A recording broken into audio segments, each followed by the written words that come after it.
नमस्कार। आज हम जिम कॉर्बेट की एक बहुत ही रोमांचक कहानी की गहराइयों में उतर रहे हैं। ये कहानी है कांडा के एक आदमखोर बाघ की। हाँ, और ये सिर्फ शिकार की कहानी नहीं है ना। इसमें उस वक्त की जिंदगी, लोगों का डर, कॉर्बेट की अपनी शख्सियत, सब कुछ झलकता है। बिल्कुल। और जो हमारे पास ब्यौरे हैं वो दिखाते हैं कि कैसे शिकार की चुनौतियां, अंधविश्वास और इंसानी जज्बात सब आपस में गुंथे हुए और थे। ये बात भी दिलचस्प है कि कॉर्बेट जैसे मंझे हुए शिकारी भी कुछ अंधविश्वास मानते थे। वो खुद लिखते हैं कि शिकारी शायद आम लोगों से ज्यादा वहमी होते हैं। हाँ, उन्होंने जिक्र किया है जैसे 13 नंबर से बचना या सीढ़ी के नीचे से ना गुजरना, और उनका अपना भी एक खास अंधविश्वास था। वही सांप वाला कि अगर बाघ के शिकार पर जाने से पहले एक सांप मार लिया तो मतलब कामयाबी लगभग पक्की है। सुनने में अजीब लगता है, इतना तजुर्बा और फिर ऐसा वहम, पर शायद उस दौर में आम रहा हो सकता है। खैर, कहानी शुरू होती है मई की भीषण गर्मी से। कॉर्बेट करीब 15 दिन की ट्रैकिंग के बाद थके हारे, पैरों में कांटे चुभाए, एक 2 कमरों वाले फॉरेस्ट रेस्ट हाउस पहुंचे थे। और वहाँ गांव वाले उनका इंतजार कर रहे थे, खबर लेकर कि एक आदमखोर ने आतंक मचा रखा है। हाँ, वो गांव भी ऐसी जगह था, बिल्कुल एक पहाड़ी के किनारे पर, बाकी दुनिया से कटा हुआ सा। शायद इसीलिए बाघ वहीं ज्यादा सक्रिय था। हाल ही में उसने 2 औरतों और एक आदमी को अपना शिकार बनाया था। लोगों में दहशत तो होगी ही। तो कॉर्बेट अगले दिन मुआयना करने निकले। बिल्कुल, वो इलाके का चक्कर लगा रहे थे। एक बरसाती नाले के पास पहुंचे और बड़े ध्यान से उसे देख रहे थे, कहीं बाघ के निशान दिख जाएं। और तभी उन्हें नाले के पार कोई 25 फीट दूर पानी से भरे एक गड्ढे में कुछ दिखा। वो एक किंग कोबरा था। King cobra? हाँ, और कॉर्बेट ने जैसा उसका वर्णन किया है वो कमाल है। कहते हैं कि उन्होंने अपनी पूरी जिंदगी में इतना खूबसूरत सांप नहीं देखा था। करीब 13-14 फीट लंबा। बाप रे। और रंग भी गजब के। ऑरेंज रेड गला, नीचे का हिस्सा सुनहरा पीला, शरीर जैतूनी हरा और पूंछ एकदम चमकदार काली। वाकई क्या नजारा रहा होगा। अद्भुत। पर अब कॉर्बेट के सामने वो दुविधा आ गई होगी, अंधविश्वास बनाम व्यावहारिकता। बिल्कुल, एक तरफ उनका वो विश्वास कि सांप मारना जरूरी है बाघ के शिकार के लिए, दूसरी तरफ उनकी भारी राइफल की आवाज। अगर गोली चलाते तो आदमखोर सतर्क हो जाता। और वो राइफल भी शायद काफी आवाज करती होगी। तो उन्होंने क्या किया? उन्होंने गोली चलाने के बजाय पत्थर का इस्तेमाल करने का सोचा। पहला पत्थर उठाया और फेंका। लगा, पर सिर्फ फन पर। कोबरा को ज्यादा कुछ हुआ नहीं, बल्कि वो पलटा और कॉर्बेट की तरफ बढ़ा। ओह, ये तो खतरनाक हो गया। हाँ, वो पल तो यकीनन डराने वाला रहा होगा, पर कॉर्बेट ने फुर्ती दिखाई, दूसरा पत्थर उठाया और इस बार निशाना अचूक लगा। सांप वहीं ढेर हो गया। अच्छा, तो अंधविश्वास काम कर गया एक तरह से। हाँ, कॉर्बेट को बड़ी तसल्ली हुई। उन्हें लगा कि अब बाघ जरूर मारा जाएगा। लेकिन उस दिन कुछ हुआ नहीं, बाघ का कोई निशान नहीं मिला। नहीं, उस दिन नहीं। अगले दिन जब वो फिर गांव के पास चक्कर लगा रहे थे तो एक जुते हुए खेत में ताजे निशान दिख गए। इससे गांव वाले और डर गए। और तभी कॉर्बेट ने वो फैसला लिया जो थोड़ा अजीब लगता है, अकेले वापस जाने का। हाँ, करीब 4 मील दूर फॉरेस्ट बंगलो तक अकेले जाने का फैसला। उन्होंने बाद में लिखा भी कि अकेले होने पर वो ज्यादा सतर्क रहते हैं। समूह में लापरवाही हो जाती है और अगर बाघ हमला कर दे तो भगदड़ मच सकती है, जिसमें खुद को या दूसरों को बचाना मुश्किल हो जाता है। बात तो सही है, पर फिर भी जोखिम तो था ही। आदमखोर के इलाके में अकेले चलना। जोखिम तो बहुत बड़ा था। खैर, वो सुरक्षित पहुंच गए। अगली सुबह जब वो वापस गांव पहुंचे तो खबर मिली बाघ ने शिकार किया था। हाँ, रात में बाघ ने एक भैंस मार दी थी और उसे घसीटकर घने जंगल की तरफ ले गया था, पहाड़ी के उत्तरी ढलान पर। यानी मुश्किल इलाका। बहुत मुश्किल, खड़ी चढ़ाई, घना जंगल। कॉर्बेट समझ गए कि सीधे घसीटने के निशानों के पीछे जाना ठीक नहीं, वो खतरनाक हो सकता था। तो उन्होंने क्या रास्ता अपनाया? उन्होंने एक लंबा रास्ता लिया। पहले नीचे उतरे, फिर दूसरी तरफ से ऊपर चढ़े, ताकि अंदाजे से उस जगह के ऊपर पहुंच सकें जहां बाघ हो सकता था। वो एक ऐसी जगह थी जहां खड़ी चढ़ाई के बीच एक छोटा सा सपाट मैदान जैसा था। और जब वो वहाँ पहुँचे उनकी हालत खराब थी। हाँ बिल्कुल, पसीने से तरबतर। लिखते हैं कि हथेलियों में इतना पसीना था कि राइफल फिसलने का डर था। तो वो वहीं रुके, आराम करने के लिए। हाँ, थोड़ा सुस्ताने, पसीना सुखाने और शायद हिम्मत जुटाने के लिए एक सिगरेट भी पी। उनके जूते रबर सोल वाले थे, इसलिए आवाज नहीं हो रही थी। आसपास बड़े बड़े पत्थर थे, एक साफ पानी की धारा बह रही थी। अच्छा माहौल था मतलब? हाँ, माहौल तो ठीक था, पर खतरा सिर पर मंडरा रहा था। खैर, आराम के बाद वो धीरे धीरे भैंस के शव की तरफ बढ़े और उन्हें वो फौन की झाड़ियों के बीच दिख गया। और तभी उन्हें वो एहसास हुआ छठी इंद्री वाला। हाँ, कॉर्बेट कहते हैं कि शितालियों को अक्सर खतरे का अंदाजा हो जाता है। उन्हें पहले कुछ अजीब नहीं लगा, पर फिर अचानक लगा कि बाघ उन्हें देख रहा है। और जैसे ही ये एहसास हुआ, पास की झाड़ियां हिली। बाघ तेजी से भागा ऊपर पहाड़ी की तरफ। ओह, मतलब बिल्कुल पास था। हाँ। कॉर्बेट ने जल्दी से राइफल उठाई, निशाना साधा, लेकिन तब तक बाघ एक पेड़ के पीछे छुप गया था। मौका चूक गया लगभग। लेकिन फिर बाघ पेड़ के पीछे से निकला और करीब 30 गज दूर एक चट्टान पर खड़ा हो गया। अब कॉर्बेट के पास मौका था। उन्होंने गोली चलाई। हाँ, गोली चलाई। बाघ जोर से दहाड़ा और चट्टान से नीचे लुढ़कने लगा। कॉर्बेट को लगा कि गोली रीढ़ की हड्डी में लगी है, काम तमाम हो गया। लेकिन ऐसा हुआ नहीं। बिल्कुल नहीं। बाघ की दहाड़ अचानक बंद हुई। वो उठा और वापस पहाड़ी पर चढ़ गया, जैसे उसे कुछ हुआ ही ना हो। ये कैसे हुआ? कॉर्बेट को बड़ा झटका लगा होगा। बहुत ज्यादा। बाद में उन्होंने अंदाजा लगाया कि गोली शायद बाघ की कोहनी को सिर्फ छीलती हुई, जिसे फनी बोन कहते हैं, निकल गई और चट्टान से टकराकर गोली का कोई टुकड़ा या कंकड़ उसके जबड़े पर लगा होगा। मतलब दर्द तो हुआ होगा, पर चोट जानलेवा नहीं थी। शिकार वाकई कितना अप्रत्याशित हो सकता है। सही बात है। कॉर्बेट ने खून के पतले से निशान का पीछा करने की कोशिश की तो बाघ ने झाड़ियों के अंदर से जोर से गुर्राकर चेतावनी दी। मतलब साफ था, आगे मत आना। हाँ, कॉर्बेट समझ गया कि घायल बाघ का घनी झाड़ियों में पीछा करना मतलब सीधे सीधे मौत को दावत देना है। उन्हें निराश होकर लौटना पड़ा। और गांव वालों को क्या जवाब दिया होगा उन्होंने? उनकी उम्मीदें तो कॉर्बेट पर टिकी थी। हाँ, ये सोचकर उन्हें भी बुरा लग रहा था, हालांकि उनकी कोई गलती नहीं थी। खैर, अगले दिन वो फिर भैंस के शव के पास गए, देखने कि बाघ आया या नहीं। हाँ, और ये देखकर तसल्ली हुई कि बाघ रात में वापस आया था और उसने शिकार को खाया था। इससे उम्मीद बंधी। अब सबसे अच्छा तरीका तो यही था कि वहीं घात लगाकर बैठा जाए। बिल्कुल, पर दिक्कत ये थी कि शव के आसपास कोई ढंग का पेड़ नहीं था जिस पर बैठकर इंतजार किया जा सके, और जमीन पर बैठना तो आदमखोर के सामने बहुत ही खतरनाक था। तो फिर क्या विकल्प था? वो यही सोच रहे थे, तभी उन्हें बाघ की दहाड़ सुनाई दी, और उसी दिशा से जहां वो पिछले दिन घायल हुआ था। इससे कॉर्बेट को एक नया आइडिया आया। हाँ, मेटिंग कॉल का, यानी बाघिन की आवाज निकालकर बाघ को अपनी तरफ लुभाना। लेकिन घायल बाघ पर यह तरीका काम करता है? ये थोड़ा जोखिम भरा था। कॉर्बेट ने लिखा भी है कि बहुत से शिकारी शायद नहीं मानेंगे कि घायल नर बाघ मीटिंग कॉल पर आएगा, पर उनका अपना अनुभव था कि ऐसा हो सकता है। तो उन्होंने आवाज निकाली? हाँ, उन्होंने घनी झाड़ियों की आड़ लेकर आवाज निकाली। बाघ ने दूर से जवाब भी दिया, पर पास नहीं आया। शायद उसे कल वाला वाकया याद था और वो ज्यादा सावधान हो गया था। तो ये प्लान भी काम नहीं आया। अब एक ही चारा था, पेड़ पर बैठकर इंतजार करना। उन्होंने पास के नाले के किनारे एक पेड़ चुना। उसकी क्या खासियत थी? उसकी एक डाल जमीन से करीब 8 फुट ऊपर थी, बैठने लायक, और दूसरी तरफ पेड़ नाले की गहरी खाई के ठीक ऊपर था, यानी उस डाल से नाले की तलहटी करीब 30 फीट नीचे थी। तो कॉर्बेट को लगा कि बाघ नीचे नाले वाले रास्ते से आएगा। हाँ, उन्हें यही उम्मीद थी कि बाघ 30 फीट वाली ढलान की तरफ से आएगा, जहां से निशाना लगाना आसान होता। तो वो बैठ गए पेड़ पर। हाँ, शाम के करीब 4 बजे अपना थोड़ा नाश्ता वगैरह लेकर उस 8 फुट वाली डाल पर जम जाए। और अपने आदमियों को हिदायत दे दी। क्या हिदायत दी? कि सुबह जब वो आए तो पहले पहाड़ी के ऊपर से कुई की आवाज दें। अगर जवाब में तेंदुए की आवाज आए, जो कॉर्बेट का सिग्नल होता है, तो वहीं रुक जाएं।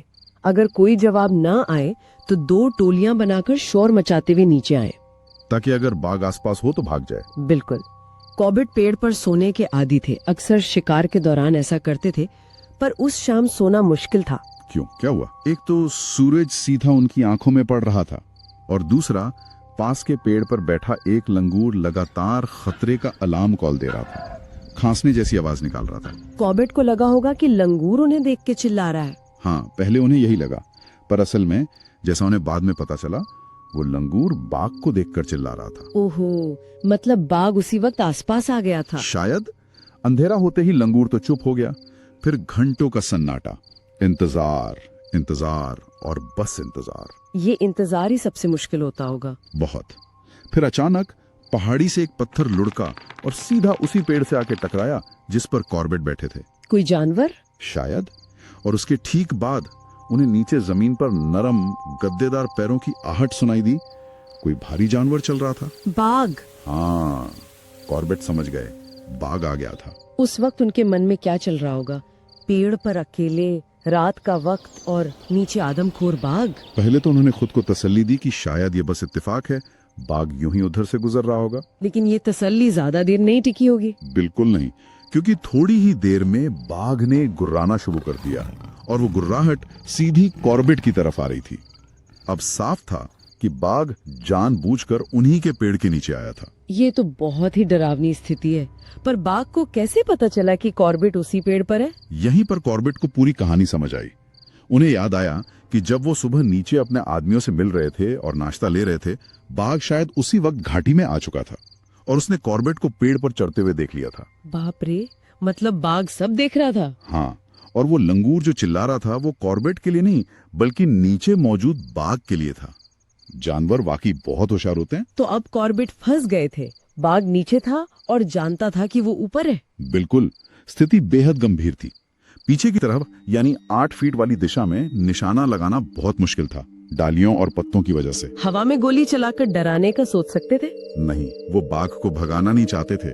उन्हें पहले लगा था कि बाघ पेड़ पर चढ़ने की कोशिश नहीं करेगा क्योंकि दूसरी तरफ 30 फीट की सीधी गहराई थी। पर क्या बाघ को छलांग लगाने की जरूरत थी? यही तो असल खतरा था। कॉर्बेट को एहसास हुआ कि बाघ को छलांग मारने की जरूरत ही नहीं है। वो अगर सिर्फ अपने पिछले पैरों पर खड़ा हो जाए तो आसानी से उस 8 फीट ऊंची डाल तक पहुंच सकता था। हे भगवान, मतलब वो बस कुछ ही फीट दूर था पहुंचने से। हाँ, कॉर्बेट ने बहुत धीरे से अपनी राइफल उठाई और उसे पीछे की तरफ घुमाया, नाल नीचे की ओर करके, ताकि अगर बाघ ऊपर आए तो। हाँ, फिर उन्होंने राइफल का सेफ्टी कैच हटाया। जैसे ही क्लिक की हल्की सी आवाज हुई, बाघ ने नीचे से एक जबरदस्त गुर्राहट भरी। वो समझ गया था। बिल्कुल, कॉर्बेट ने सोचा कि अगर बाघ अब पास आता है और राइफल की नाल से टकराता है तो गोली भले ही ना चले, पर शायद धक्का लगने से उन्हें पेड़ पर और ऊपर चढ़ने का थोड़ा वक्त मिल जाए। कितने तनाव भरे पल रहे होंगे वो। यकीनन, पर वो तनाव के पल धीरे धीरे गुजर गए। बाघ शायद समझ गया कि हमला करना आसान नहीं होगा। कुछ देर बाद कॉर्बेट ने सुना कि बाघ पास की एक दूसरी खाई में कूद गया है। चला गया। हाँ, और थोड़ी देर बाद उन्हें हड्डियां चटकने की आवाज सुनाई दी। शायद वो भैंस के बचे कुछ हिस्से को खा रहा था। कॉर्बेट ने तब जाकर राहत की सांस ली। पूरी रात ऐसी ही बीत गई होगी। हाँ, तनाव में। फिर सुबह हुई। दूर पहाड़ी पर कॉर्बेट को अपने आदमियों की कोई की आवाज सुनाई दी। और तभी बाघ दिखा। बिल्कुल, ठीक उसी वक्त कॉर्बेट ने बाघ को अपनी बाईं तरफ से पहाड़ी पर ऊपर चढ़ते हुए देखा। वो शायद आदमियों की आवाज सुनकर जा रहा था। निशाना लगाने का मौका। हाँ, पर मुश्किल था। सुबह की रोशनी अभी कम थी। कॉर्बेट की आंखें रात भर जागने और तनाव से थकी हुई थी। निशाना साधना आसान नहीं था। लेकिन उन्होंने गोली चलाई। हाँ, उन्होंने हिम्मत करके गोली चलाई और गोली निशाने पर लगी। बाघ ने जोर से दहाड़ मारी। घायल हुआ? हाँ, पर वो गिरा नहीं। वो पलटा और सीधा कॉर्बेट के पेड़ की तरफ दौड़ा हमला करने के लिए। ओह, सीधा पेड़ पर? हाँ, वो पेड़ के पास पहुंचा और उछलने ही वाला था कि कॉर्बेट ने अपनी दूसरी गोली चला दी। लगी? बिल्कुल, गोली सीधी बाघ की छाती में लगी। फिर? गोली के जबरदस्त धक्के से बाघ हवा में थोड़ा मुड़ा। उसकी दौड़ की दिशा बदल गई। वो पेड़ के तने से जोर से टकराया और फिर सिर के बल नीचे 30 फीट गहरी खाई में पानी के गड्ढे में जा गिरा। अंततः? हाँ, कॉर्बेट ने देखा कि गड्ढे का पानी खून से लाल हो गया, लेकिन बाघ फिर भी गड्ढे से निकला और नजरों से ओझल हो गया। यानी अभी भी मरा नहीं था? पता नहीं। कॉर्बेट पेड़ पर बैठे रहे। 15 घंटे पेड़ पर बिताने के बाद उनका शरीर बुरी तरह अकड़ गया था। कपड़े भी शायद भैंस के खून वगैरह से सने हुए थे। नीचे उतरना भी मुश्किल हुआ होगा। हाँ, वो धीरे धीरे नीचे उतरे। पहले अपने अकड़े हुए पैरों की मालिश की। उन्हें यकीन था कि बाघ ज्यादा दूर नहीं गया होगा। गोली छाती में लगी थी। तो वो पीछे गए। हाँ, खून के निशान साफ दिख रहे थे। उन्होंने पीछा किया और थोड़ी ही दूर पर एक चट्टान के नीचे पानी के सोते के पास उन्हें बाघ मरा हुआ मिल गया। आखिरकार कांडा का आदमखोर मारा गया। हाँ, तभी उनके आदमी वहां पहुंचे। वो लोग बहुत घबराए हुए थे। क्यों? उन्होंने पेड़ के नीचे जमीन पर खून देखा था और कॉर्बेट का हैट पड़ा देखा था। उन्हें लगा कि शायद बाघ कॉर्बेट को ही मार कर ले गया है। ओह। पर जब कॉर्बेट ने उन्हें आवाज दी तो उनकी जान में जान आई। फिर सबने मिलकर एक मोटी टहनी और लताओं की मदद से बाघ को बांधा और खुशी खुशी उसे उठाकर गांव की तरफ चल पड़े। गांव वालों के लिए तो ये बहुत बड़ी राहत की खबर होगी। जाहिर है। लेकिन कॉर्बेट यहीं पर कहानी खत्म नहीं करते। वो उस इलाके से जुड़ी एक और बहुत ही मार्मिक घटना का जिक्र करते हैं। ये कांडा मैन ईटर के आखिरी शिकार की कहानी है, जो कॉर्बेट के वहां पहुंचने से ठीक पहले हुई थी। अच्छा, उन्होंने इसकी जांच भी की थी? हाँ, कॉर्बेट बताते हैं कि उन्हें 18 फरवरी 1933 को आसपास के कई गांव, पट्टी पैनन, बंगी, बदलपुर, जिला गढ़वाल के लोगों की तरफ से एक चिट्ठी मिली थी। उसमें क्या लिखा था? उसमें बाघ के आतंक का पूरा ब्यौरा था कि कैसे दिसंबर से बाघ ने 3 लोगों को मार दिया था, 2 को घायल कर दिया था। लोगों का खेतों में जाना, जानवरों को चराना सब बंद हो गया था। फॉरेस्ट डिपार्टमेंट कुछ नहीं कर पाया था, बाहर से आए शिकारी भी नाकाम रहे थे। सरकारी इनाम भी रखा गया था शायद। हाँ, डिस्ट्रिक्ट मजिस्ट्रेट ने 50 रुपए का इनाम रखा था, जो उस जमाने में शायद ठीक ठाक रकम रही होगी। चिट्ठी में लोगों ने कॉर्बेट की शोहरत का जिक्र किया था, खासकर नागपुर के तेंदुए वाले मामले का, और उनसे मदद की भीख मांगी थी। रामनगर से कांडा तक का रास्ता भी बताया था। और इसी चिट्ठी के बाद कॉर्बेट वहाँ गए थे? हाँ, तो कॉर्बेट जब वहां पहुंचे, उन्होंने उस आखिरी शिकार के बारे में पता किया। ये कहानी है उसी कांडा गांव के एक बूढ़े आदमी और उसके बेटे की। कौन थे वो? पिता एक पुराने फौजी थे। उनका बेटा गढ़वाल राइफल्स में भर्ती होना चाहता था। शांति का समय था तो भर्ती मुश्किल थी, पर बेटा लैंसडाउन गया और खुशकिस्मती से चुन लिया गया। ये तो बड़ी खुशी की बात थी। बहुत। तो बेटा छुट्टी लेकर घर आया हुआ था। एक दिन उसके पिता खेत पर गए थे। कॉर्बेट के अनुसार ये वही खेत था जहां उन्होंने पहले दिन बाघ के निशान देखे थे और कोबरा मारा था। अच्छा। बेटे ने घर पर दोपहर का खाना खाया और फिर जानवरों के लिए चारा पत्ती काटने जंगल चला गया। उसके साथ गांव के कोई 20-25 और लोग भी थे। रोज का काम रहा होगा उनका। हाँ, गांव एक पहाड़ी के सिरे पर था और चारों तरफ जंगल ही जंगल। आदमखोर के डर से गांव के पास के पेड़ों की पत्तियां तो लोग पहले ही काट चुके थे, इसलिए उन्हें रोज और अंदर जाना पड़ता था। उस दिन वो किस तरफ गए? उस दिन वो एक खड़ी ढलान वाले जंगल की तरफ गए, जो रामगंगा नदी और ढिकाला फॉरेस्ट बंगलो की दिशा में पड़ता था। वहां पहुंचकर सब लोग अलग अलग पेड़ों पर चढ़ गए पत्ते काटने के लिए। और लौटते समय वो लोग 2-3 के ग्रुप में वापस आ रहे थे। और जैसा कि पहाड़ों में होता है, हिम्मत बनाए रखने और जंगली जानवरों को डराने के लिए जोर जोर से बातें करते हुए आ रहे थे। पर वो ये भूल गए कि ये आम जानवर नहीं, आदमखोर था। बिल्कुल, ये उनकी बहुत बड़ी भूल साबित हुई। ये आदमखोर इंसानों की आवाज से डरता नहीं था, बल्कि उसकी तरफ खिंचता था। ओहो। बाघ पास में ही था। कॉर्बेट का अंदाजा है कि उसने 4 दिन पहले एक सांभर मारा था और शायद उसी के पास आराम कर रहा था। लोगों की आवाजें सुनकर वो जागा और तेजी से उनकी तरफ बढ़ा। कॉर्बेट ने बाद में उसके तेज चाल वाले पगमार्क भी देखे थे। और वो लड़का? जिस पेड़ पर वो लड़का चढ़ा था, वो पगडंडी से करीब 25 गज हटकर था। बाघ आया और पगडंडी के पास गिरे हुए एक बड़े पेड़ के पीछे छिपकर इंतजार करने लगा। लड़के को पता भी नहीं चला होगा। बिल्कुल नहीं। लड़का पेड़ से नीचे उतरा, अपने काटे हुए पत्तों का गट्ठर बनाने लगा। तभी कुछ पत्ते पास की एक गहरी खाई में गिर गए, जो 2 चट्टानों के बीच बनी थी। और वो उन्हें उठाने गया? हाँ, वो उन पत्तों को उठाने के लिए खाई में नीचे झुका और यही उसकी जिंदगी की आखिरी गलती साबित हुई। जैसे ही वो झुका, छिपे हुए बाघ ने उस पर हमला कर दिया और उसे मार डाला। कितना दुखद। और बाकी लोगों को पता नहीं चला। शायद शोर में या दूरी की वजह से पता नहीं चला। वो लोग बातें करते हुए गांव पहुंच गए। शाम को पिता खेत से घर लौटा।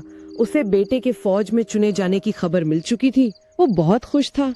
पर बेटा घर पर नहीं मिला। हाँ, पिता को चिंता हुई। उसने गांव के हर घर में पूछा, जंगल गए लोगों से बात की, पर किसी को ठीक से याद नहीं था कि लड़का किसके साथ लौटा था या लौटा भी था या नहीं।